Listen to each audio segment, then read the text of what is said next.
Pyhä Raamattu. Vuoden 1938 käännöksen mukaan. Lukijana Arto Alanenpää. Kolossalaiskirje. 1. luku. Paavali, Jumalan tahdosta Kristuksen Jeesuksen apostoli ja veli Timoteus, Kolossassa asuville pyhille ja uskoville veljille Kristuksessa. Armo teille ja rauha Jumalalta meidän Isältämme. Me kiitämme Jumalaa, Herramme Jeesuksen Kristuksen Isää, aina kun rukoilemme teidän edestänne, sillä me olemme saaneet kuulla teidän uskostanne Kristuksessa Jeesuksessa ja rakkaudesta, mikä teillä on kaikkia pyhiä kohtaan. Me kiitämme häntä sen toivon tähden, joka teille on talletettuna taivaissa, ja josta jo ennen olette kuulleet sen evankeliumin totuuden sanassa, joka on tullut teidän tykönne, niin kuin se on myös kaikessa maailmassa, missä se kantaa hedelmää ja kasvaa, samoin kuin teidänkin keskuudessanne, siitä päivästä alkaen, jona te kuulitte ja opitte tuntemaan Jumalan armon totuudessa. Niin kuin te sen opitte Epafraalta, meidän rakkaalta kanssapalvelijaltamme, joka on uskollinen Kristuksen palvelija teidän hyväksenne, ja joka myös on kertonut meille teidän rakkaudestanne hengessä. Sen tähden emme mekään siitä päivästä alkaen, jona sen kuulimme, ole lakanneet teidän edestänne rukoilemasta ja anomasta, että tulisitte täyteen hänen tahtoansa tuntemista kaikessa hengellisessä viisaudessa ja ymmärtämisessä. Vaeltakaamme Herran edessä arvollisesti, hänelle kaikessa otollisesti, kaikessa hyvässä työssä hedelmää kantaen ja kasvaen Jumalan tuntemisen kautta ja hänen kirkkautensa väkevyyden mukaan, kaikella voimalla vahvistettuina olemaan kaikessa kestäviä ja pitkämielisiä. Ilolla kiittäen Isää, joka on tehnyt teidät soveliaiksi olemaan osalliset siitä perinnöstä, mikä pyhillä on valkeudessa. Häntä, joka on pelastanut meidät pimeyden vallasta ja siirtänyt meidät rakkaan poikansa valtakuntaan. Hänessä meillä on lunastus, syntien anteeksi saaminen, ja hän on näkymättömän Jumalan kuva, esikoinen ennen kaikkea luomakuntaa, sillä hänessä luotiin kaikki, mikä taivaissa ja mikä maan päällä on, näkyväiset ja näkymättömät. Olkoot ne valtaistuimia tai herrauksia, hallituksia tai valtoja, kaikki on luotu hänen kauttansa ja häneen. Ja hän on ennen kaikkia, ja hänessä pysyy kaikki voimassa. Ja hän on ruumiin, se on seurakunnan pää, hän joka on alku, esikoinen kuolleista nousseitten joukossa, että hän olisi kaikessa ensimmäinen. Sillä Jumala näki hyväksi, että kaikki täyteys hänessä asuisi, ja että hän, tehden rauhan hänen ristinsä veren kautta, hänen kauttaan sovittaisi itsensä kanssa kaikki, hänen kauttaan kaikki sekä maan päällä että taivaissa. Teidätkin, jotka ennen olitte vieraantuneet ja mieleltänne hänen vihamiehiänsä pahoissa teoissanne, hän nyt on sovittanut poikansa lihan ruumiissa kuoleman kautta, asettaakseen teidät pyhinä ja nuhteettomina ja moitteettomina eteensä, jos te vain pysytte uskossa, siihen perustuneina ja siinä lujina, horjumatta pois sen evankeliumin toivosta, jonka olette kuulleet, jota on julistettu kaikessa luomakunnassa taivaan alla ja jonka palvelijaksi minä, Paavali, olen tullut. Nyt minä iloitsen kärsiessäni teidän tähtenne, ja mikä vielä puuttuu Kristuksen ahdistuksista, sen minä täytän lihassani hänen ruumiinsa hyväksi, joka on seurakunta, jonka palvelijaksi minä olen tullut Jumalan armotalouden mukaan, joka minulle on annettu teitä varten, täydellisesti julistaakseni Jumalan sanan, sen salaisuuden, joka on ollut kätkettynä ikuisista ajoista ja polvesta polveen, mutta joka nyt on ilmoitettu hänen pyhillensä, joille Jumala tahtoi tehdä tiettäväksi, kuinka suuri pakanain keskuudessa on tämä salaisuuden kirkkaus. Kristus teissä, kirkkauden toivo. Ja häntä me julistamme, neuvoen jokaista ihmistä ja opettaen jokaista ihmistä kaikella viisaudella, asettaaksemme esiin jokaisen ihmisen täydellisenä Kristuksessa. Sitä varten minä vaivaa näinkin, taistelen hänen vaikutuksensa mukaan, joka minussa voimallisesti vaikuttaa. 2. luku.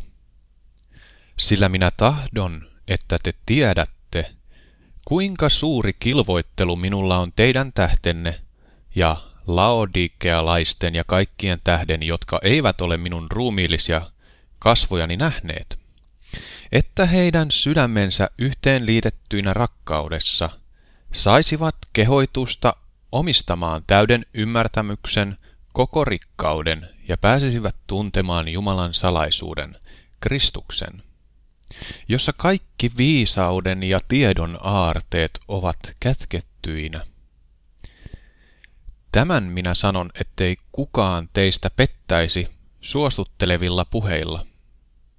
Sillä jos ruumiillisesti olenkin poissa, olen kuitenkin teidän kanssanne hengessä, ja iloitsen nähdessäni järjestyksen, joka teidän keskuudessanne vallitsee, ja teidän lujan uskonne Kristukseen.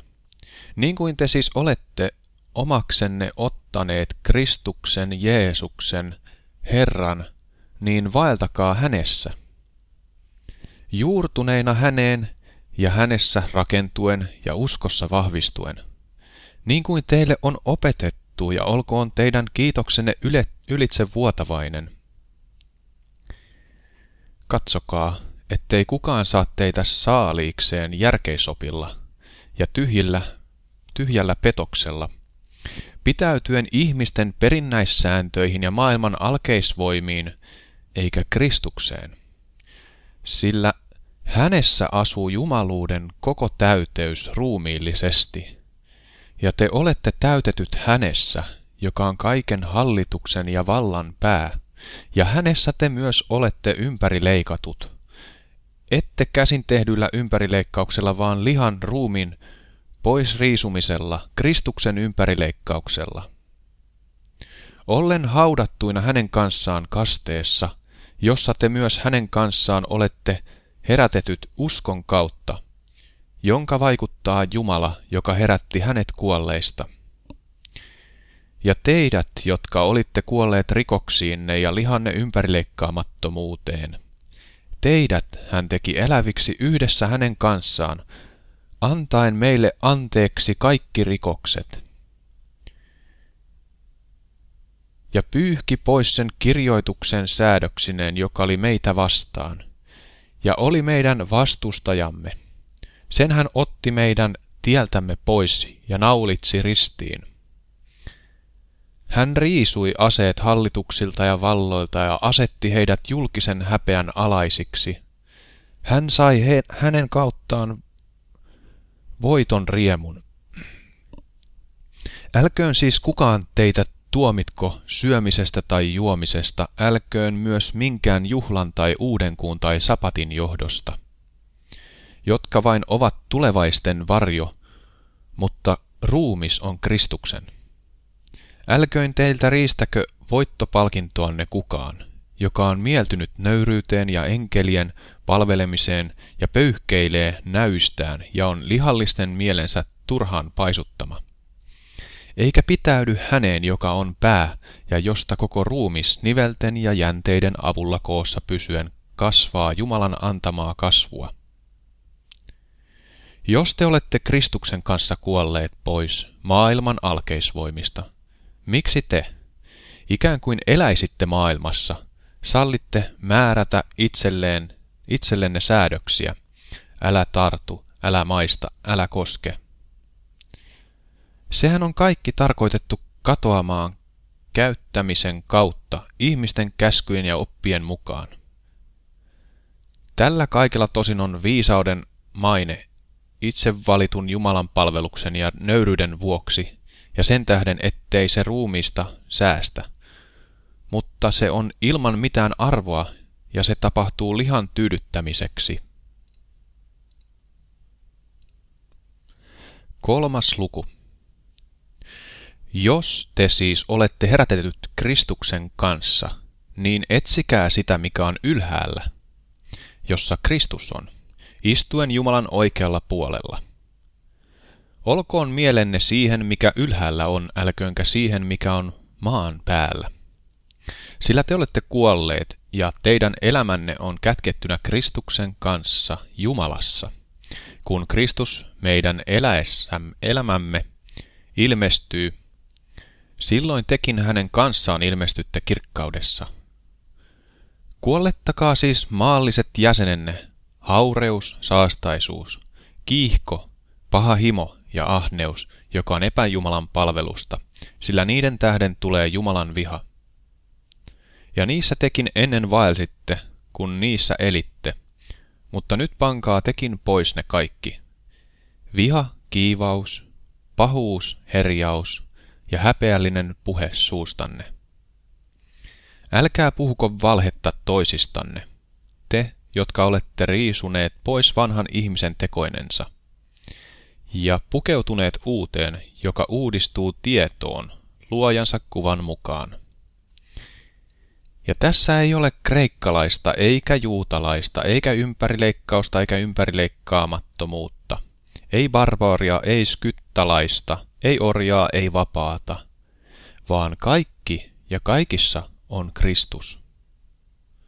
Pukeutukaa siis te, jotka olette Jumalan valituita, pyhiä ja rakkaita, sydämelliseen armahtavaisuuteen, ystävällisyyteen, nöyryyteen, sävyisyyteen, pitkämielisyyteen. Kärsikää toinen toistanne, antakaa toisillenne anteeksi, jos kenellä on moitetta toista vastaan. Niin kuin Herrakin on antanut teille anteeksi, niin myös te antakaa.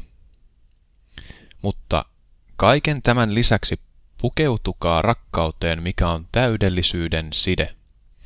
Ja vallitkoon teidän sydämissänne Kristuksen rauha, johon te olette kutsututkin yhdessä ruumiissa, ja olkaa kiitolliset. Runsaasti asukoon teissä Kristuksen sana. Opettakaa ja neuvokaa toinen toistanne kaikessa viisaudessa, psalmeilla, kiitosvirsillä ja hengellisillä lauluilla, veisaten kiitollisesti Jumalalle sydämissänne. Ja kaikki, minkä teette sanalla tai työllä, kaikki tehkää Herran Jeesuksen nimessä, kiittäen Isää Jumalaa hänen kauttansa. Vaimot, olkaa miehillenne alamaiset niin kuin sopii Herrassa.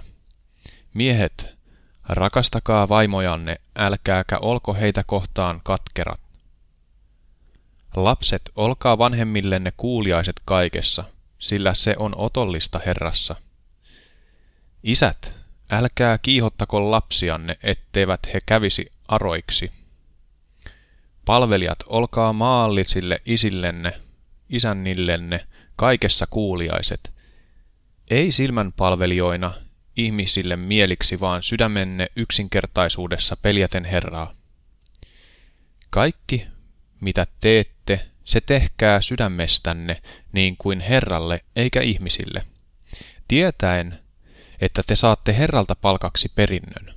Te palvelette Herraa Kristusta, sillä se, joka tekee väärin, on saava takaisin, mitä on väärin tehnyt, ja henkilöön ei katsota. 4. luku. Isännät, tehkää palvelijoillenne, mitä oikeus ja kohtuus vaatii, sillä te tiedätte, että teilläkin on Herra taivaassa. Olkaa kestäväiset rukouksessa ja siinä kiittäen valvokaa. Rukoillen samalla meidänkin edestämme, että Jumala avaisi meille sanan, oven, puhuaksemme Kristuksen salaisuutta, jonka tähden minä myös olen sidottuna, että minä sen puhuttaisin niin kuin minun tulee puhua. Vaelluksessanne olkaa viisaat ulkopuolella olevia kohtaan, ja ottakaa vaari oikeasta hetkestä.